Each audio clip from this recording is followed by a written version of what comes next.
Dr. Ann Louise, and you know, the most prevalent question that I'm asked these days is how much vitamin D should I take?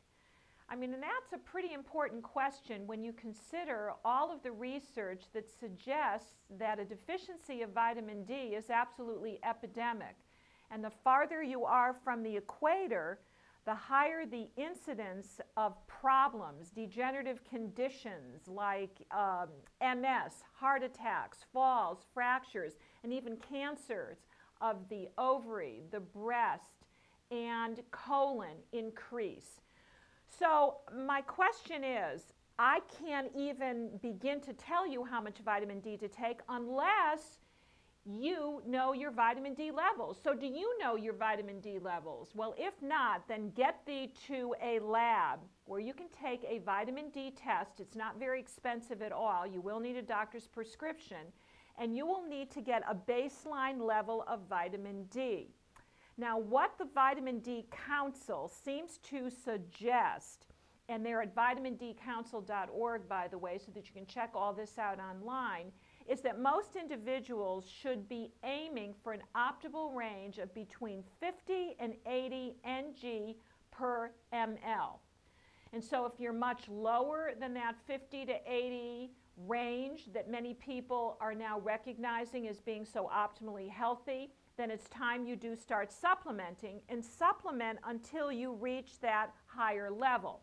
Now, many women that I work with that have osteoporosis are finding that their levels are almost non-existent. I've got women that are coming in at 18 or 20 in terms of their levels of vitamin D. So my suggestion is that for both men, women, as well as children and even infants, it just does not hurt to take additional vitamin D because of all the protective benefits it seems to confer. What we're learning is that there may also be a connection between vitamin D deficiency and type 1 diabetes. As a matter of fact, in Finland, where it used to be recommended by the government that most infants take at least 4,500 IU, which probably sounds pretty high to many of you, when they lowered their recommendation, the incidence of type 1 diabetes, juvenile onset diabetes, seemed to skyrocket.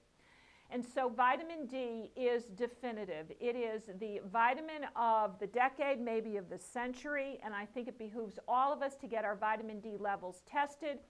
Test them consistently, perhaps every 2 to 3 months, so that you can obtain the level that is most suitable for you. Most individuals seem to do exceedingly well on 5,000 IU per day, but there are others that may live pretty far from the equator that may need 10,000 IUs or even a little bit more, like 15,000 IUs, to get up to that 50 to 80 optimal healing level. So this is Dr. Ann Louise saying goodbye, good luck, and get your vitamin D tested. You will be happy you did.